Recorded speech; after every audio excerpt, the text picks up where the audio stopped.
तो एक त्रिकूट नामक पर्वत था, 3 कोनों का एक पर्वत था। उस पर्वत की कंदरा में विशाल हर प्रकार के जीव जंतु निवास करते थे। उसी में एक विशाल गज रहता था। अब वो गज का इतना बड़ा परिवार था महाराज की 50 पत्नियां, 150 पुत्र थे उसके। गज बड़ा अभिमानी था। एक दिन अपनी पत्नी और पुत्रों को लेकर के चला गया स्नान करने के लिए एक सरोवर में।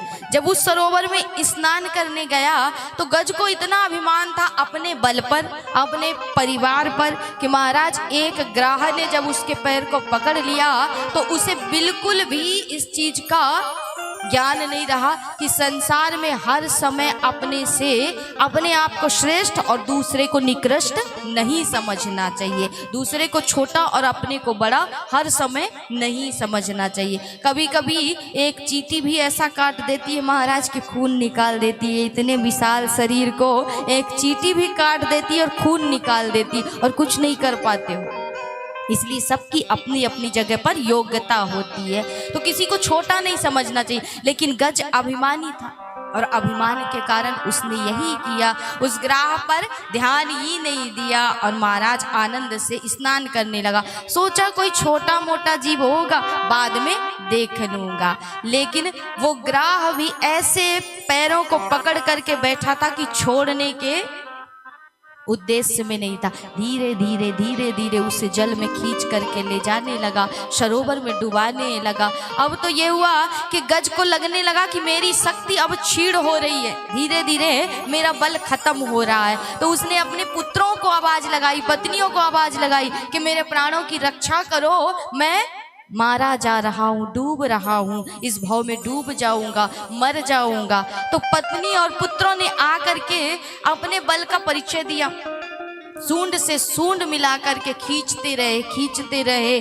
3 महीने हो गए, लेकिन तिल मात्र भी गज को हिला नहीं पाया। पूरा का पूरा परिवार, कोई भी उसे हिला नहीं पाया। तब पुत्रों ने अपने मुख को पीछे मोड़ लिया और सीधे वहां से उसे उसकी स्थिति में छोड़ करके चले गए। आज गज सिर्फ रो रहा है और अपनी पत्नियों से कहता है कि देवी, जिन पुत्रों के लिए, जिन संतानों के लिए हम जीवन भर जीते हैं, अंत समय जब आता है तो सबसे पहले आपका परिवार, आपके पुत्र, आपकी पत्नियां ही आपको छोड़ करके चली जाती हैं। ये धन, ये संपत्ति, ये वैभव, ये अपना, ये पराया, ये सब छोड़ देते हैं। उस दिन सिर्फ और सिर्फ काम आते हैं भगवान और कोई काम नहीं आता है। कहते हैं ना, एक सज्जन को बड़ा अभिमान था।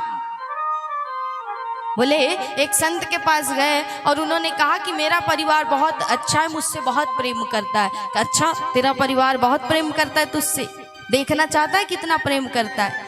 बोले अवश्य देखना चाहूँगा। तो संत ने कहा कि ठीक है, जैसा जैसा मैं कहता हूँ वैसा वैसा ही करना, तुझे पता चल जाएगा कि तेरा परिवार तुझसे कितना प्रेम करता है। तो संत ने सारी कहानी बता दी। ये घर गए और ये जा करके मूर्छित हो गया। घर में जाकर के इसने नाटक कर लिया, ये मूर्छित हो गया। संत का आगमन हुआ।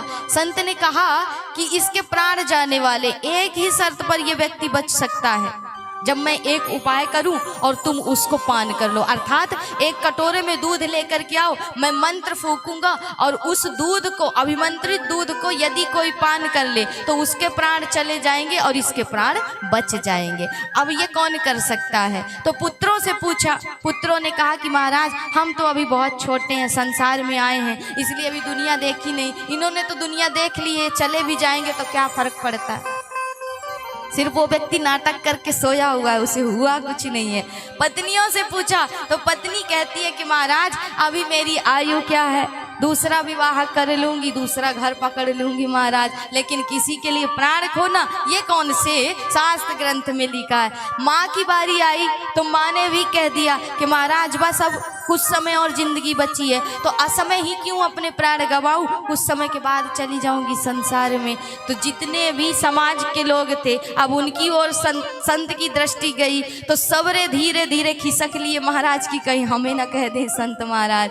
तो इसलिए संत ने कहा कि उठ जाग मुसाफिर भोर भई, अब रैन कहाँ जो सोबत है, और तेरा संसार में कोई नहीं, हंस अकेला आया था, उड़ करके अकेला ही जाना है। झुंड भले मिले आपको रास्ते में, ट्रेन में यात्रा करते हो, बस में यात्रा करते हो, यात्रा में हजारों लोग मिलते हैं, लाखों लोग मिलते हैं, लेकिन गंतव्य तक आपको अकेले ही पहुंचना है।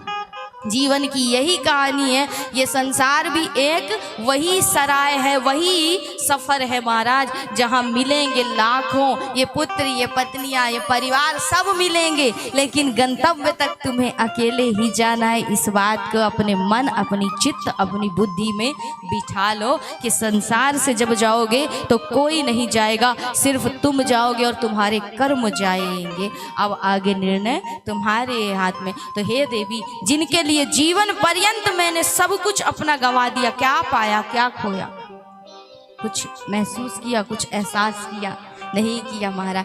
वही मेरे पुत्र आज मुझे मेरी संकट की घड़ी में सबसे पहले छोड़ करके चले गए। पत्नियों ने भी 10-5 दिन प्रयास किया, वो भी नहीं खींच पाई, तब वो भी चली गई। और फिर गज के पास क्या बचा, बोले कुछ नहीं, अब तो सिर्फ हरि ही बचे हुए।